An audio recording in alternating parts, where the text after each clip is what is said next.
Story की दुनिया में आपका स्वागत है। अगर आपको स्टोरी पसंद आए तो सब्सक्राइब जरूर कर दीजिएगा। आपका सपोर्ट हमारे लिए मोटिवेशन है, तो प्लीज सपोर्ट कीजिएगा। एक लड़की जिसने व्हाइट कलर की एक एंकल लेंथ ड्रेस पहनी हुई थी। उसके बाल खुले हुए थे और हवा से लहरा रहे थे। वो किसी महल के गार्डन में इधर उधर भाग रही थी। वो लड़की इधर उधर भागते हुए बोली, कहाँ हो तुम? प्लीज सामने आ जाओ। तभी कहीं से आवाज आई, झील। ये सुनते ही वो लड़की एक जगह रुक जाती है और आसपास देखती है, पर उसे कोई नहीं दिखता। तभी फिर से आवाज आई, झील इधर आओ। झील परेशानी से बोली, कहाँ आओ? मुझे तुम नहीं दिख रहे। झील ने इतना ही कहा था कि किसी के गाने की आवाज आने लगती है। तू गुजर रहा है मेरे दिल से मेरी रूह तक। तू ही तू सुकून मेरा, तू ही है जुनूनियत। झील उस आवाज की डायरेक्शन में भागती है, पर अगले ही पल वो आवाज दूसरी तरफ से आने लगती है। मेरे हाल से भला क्यों नहीं तू वाकिफ? इश्क के मुताबिक ये नहीं मुनासिब। झील फिर दूसरी डायरेक्शन में भागती है, पर जैसे ही वो उस कोने पर पहुंचती है, आवाज कहीं और से आने लगती है। झील बीच में आकर फ्रस्ट्रेशन के साथ बोली, कौन हो तुम? कहाँ हो तुम? कब से ढूंढ रही हूँ तुम्हें। क्यों नहीं दिख रहे तुम मुझे? झील इधर उधर देखती है। तभी ऊपर पेड़ से उसके ऊपर फूल गिरने लगते हैं। झील सर उठाकर ऊपर देखती है और उसके चेहरे पर मुस्कान आ जाती है। तभी झील को कुछ चुभता है। झील अपने हाथ की तरफ देखती है। उसके हाथ पर कांटा चुभा था। जिस्म से हल्का हल्का खून आ रहा था। झील झट से उस पेड़ से दूर हो जाती है। झील एक नजर अपने हाथ को देखकर आसपास देखती है। तभी झील के पीछे से आवाज आई, झील। ये सुनते ही झील झट से मुड़कर देखती है। सामने धुंध थी, पर उस धुंध में कोई खड़ा था। ये झील को समझ आ रहा था। झील धुंध में उस परछाई को देखते हुए बोली, कौन हो तुम? वो परछाई खतरनाक आवाज में बोली, तुम्हारा कल, तुम्हारा आज। झील। ये बोलकर वो परछाई झील के पेट में एक चाकू घुसा देता है। तभी चीखते हुए झील बेड से उठती है। झील इस वक्त पसीने से लथपथ थी। वो अपने रूम में चारों तरफ देखती है। सब कुछ नॉर्मल था। झील बेड से खड़ी होकर ड्रेसिंग टेबल के सामने जाती है और खुद को मिरर में देखती है। गोरा रंग, लंबे काले बाल, बेबी ब्लू आइज, 5'3" की हाइट, स्लिम फिगर। ये थी झील माथुर, उम्र 20 साल। झील मिरर में खुद को देखते हुए बोली, ये सपना उर्फ नाइटमेयर हर रोज क्यों आता है मुझे? परेशान हो गई इन सपनों से मैं। ऐसा लगता है कि जैसे वो परछाई जो भी है वो मुझे सजा देना चाहता है। बोलकर झील गहरी सांस लेती है और वॉशरूम चली जाती है। थोड़ी देर बाद झील वॉशरूम से बाहर आती है। झील ड्रेसिंग टेबल के सामने खड़ी होकर रेडी होने लगती है। झील ने पिंक कलर का प्लाजो और क्रॉप टॉप के ऊपर ब्लू कलर का शर्ट, जिसकी लेंथ एंकल लेंथ थी, वो पहना था। बाल खुले हुए थे। झील रेडी होकर रूम से निकलकर नीचे जाती है। झील नीचे जाती है और देखती है कि पूरे घर में तैयारियां चल रही थी। झील एक जगह रुककर बोली, मम्मा पापा रुक भी जाओ अब। झील की बात सुनते ही मीता माथुर और आदर्श माथुर झील को देखते हैं। ये दोनों झील के माँ बाप हैं। मीता जी झील के पास जाकर बोली, कैसे रुक जाएं झील, आज निकलना है और पैकिंग भी पूरी नहीं हुई है। झील आई रोल करते हुए बोली, मम्मा कितनी पैकिंग करोगे आप? वहां जाकर हमें वैसे भी बहुत कुछ खरीदना है। आदर्श जी झील को देखते हुए बोला, वो तो है बच्चा, पर पैकिंग भी जरूरी है। कोई प्रॉब्लम ना हो बाद में, इसलिए ये सब पैकिंग ज्यादा हो रही है। झील डाइनिंग टेबल की तरफ बढ़ते हुए बोली, आप लोगों को जो करना है करो। वेल हम जा कहाँ रहे हैं? तभी एक लड़की एक्साइटमेंट के साथ बोली, रायगढ़ दी। ये सुनते ही झील के कदम रुक जाते हैं और उसकी दिल की धड़कनें बढ़ जाती हैं। झील मुड़कर उस लड़की को देखती है। वो लड़की करीब 19 साल की थी। झील उस लड़की को देखते हुए बोली, कैसी जगह है ये? जगह है नूर। नूर झील के पास जाते हुए बोली, बहुत अच्छी जगह है दी, मैंने नेट पे सारी रिसर्च की, महाराजों वाले महल है बहा। झील गहरी सांस लेकर बोली, वॉटएवर। बोलकर झील डाइनिंग हॉल में जाती है और चेयर पर बैठ जाती। झील अपने लिए खाना निकालती है और खाने लगती है। तभी उसकी नजर अपने रिंग फिंगर पर जाती है, जिसमें एक डायमंड रिंग थी। झील अपनी रिंग को देखते हुए बोली, आई डोंट नो मैं इस शादी के लिए तैयार हूँ भी या नहीं, पर मुझे तुम पर पूरा विश्वास है अगर। बोलते हुए झील मुस्कुरा देती है। खाने के बाद झील खड़ी होकर हॉल में जाती है। मीता जी गहरी सांस लेकर बोली, सारी पैकिंग हो गई है, वैसे अब हमें निकलना चाहिए। नूर मीता जी को देखते हुए बोली, मम्मा जीजू और उनकी फैमिली वो कहाँ मिलेंगे? मीता जी बैग आदर्श जी को देते हुए कहा, वो लोग थोड़ी आगे मिलेंगे। अब चलो सब। चारों घर से निकल जाते हैं और कार में बैठ जाते हैं। झील बैंक सीट पर बैठकर बाहर देख रही थी। तभी उसका फोन बजता है। झील अपने फोन की स्क्रीन की तरफ देखती है। नूर झील का फोन देखकर बोली, ओह जीजू का फोन दी, उठा लो, कुछ इम्पोर्टेंट ही होगा। नूर की बात सुन झील नूर को घूरती है, फिर अपने फोन को देख मुस्कुरा देती है। वही कहीं दूर किसी महल के अंधेरे कमरे में कोई था। जो दिख नहीं रहा था पर अपने होने का एहसास दे रहा था।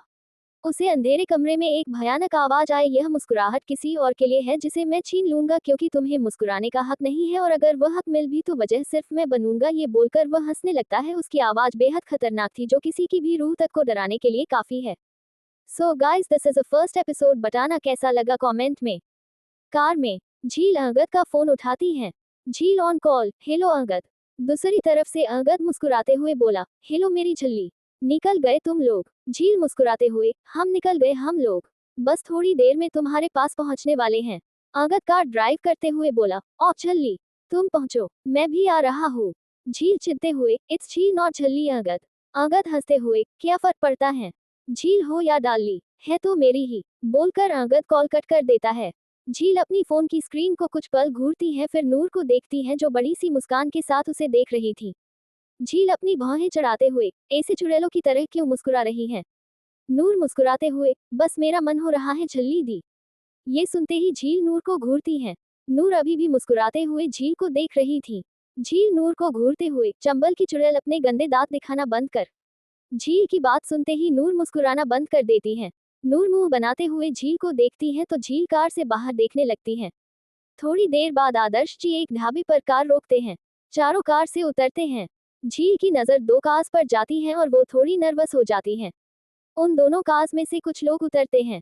सबसे पहले एक लड़का आता है जिसकी उम्र करीब 25 साल होगी।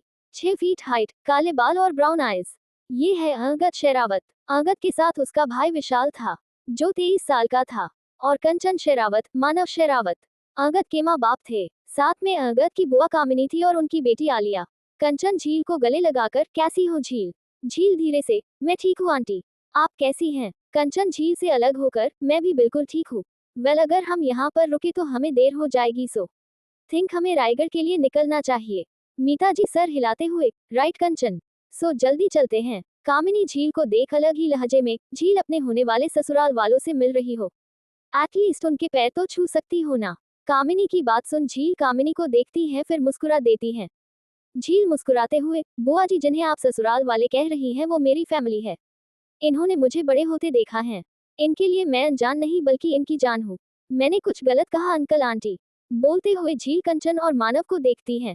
मानव झील के सर पर हाथ फेरते हुए, नो बेटा, तुमने बिल्कुल सही कहा है। तुम्हारी और अंगद शादी अब हो रही है, पर हमारे लिए तुम हमारी बेटी हो। मानव की बात सुन झील मुस्कुरा देती है। झील कामिनी को देखती है, जलती निगाहों से उसे ही घूर रही थी। झील को समझ नहीं आता था कि कामिनी को वो पसंद क्यों नहीं है। झील ने कभी भी कामिनी को हर्ट करने के लिए कुछ नहीं किया था, फिर भी कामिनी झील को हमेशा ह्यूमिलिएट करने की कोशिश करती थी। सभी लोग कार्स में बैठने लगते हैं। अंगद झील के पास जाकर, तुम मेरे साथ बैठोगी झल्ली। विशाल अपनी भौहें चढ़ाते हुए, ओ वांट सम प्रिवेसी। अंगद आई रोल करते हुए, शुटुकवी, झल्ली चलो, बोलकर अंगद झील को कार के पास के जाता है। पहली कार में अंगद, झील, विशाल और नूर थे। दूसरी कार में आदर्श, मानव, कंचन और मीता और ड्राइवर था। तीसरी कार में कामिनी, आलिया और ड्राइवर था। तीनों कार्स रायगढ़ के लिए निकल पड़ती हैं। सभी इस बात से अनजान थे कि वो किसी गहरे राज की तरफ जा रहे हैं, जो किसी के आंसुओं की वजह बनने वाला था तो किसी की बर्बादी की वजह। जैसे जैसे वक्त बीत रहा था वैसे वैसे झील को कुछ अजीब सी फीलिंग आ रही थी। अंगद झील के चेहरे की परेशानी को देखता है। अंगद झील के हाथ पर अपना हाथ रखकर, झल्ली क्या हुआ तुम्हें। झील अंगद को देखते हुए, अंगद मुझे अच्छा नहीं लग रहा है। I don't know why. Vishal बीच में ही, अरे झील हम कब से ट्रैवल कर रहे हैं इसलिए तुम्हें ऐसा लग रहा है, दैट्स इट। और देखो इस नूरी को जो खट्टी मार रही हूँ। बोलते हुए विशाल नूर को देखता है जो सीट से टिककर सो रही थी।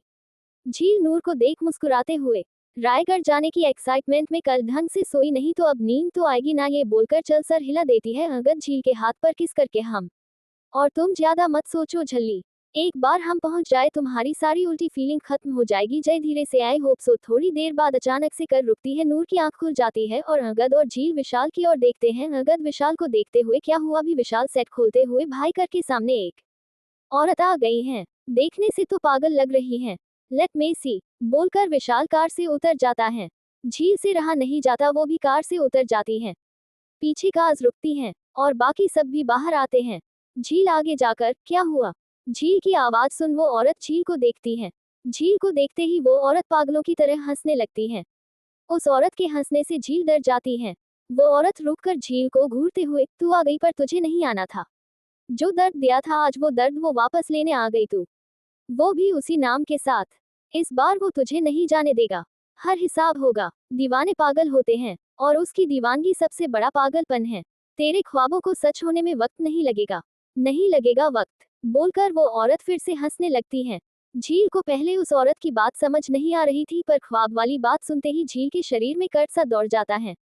वो सहमी सी नजरों से उस औरत को देखने लगती है। मानव जी, आगे आकर हमें चलना चाहिए।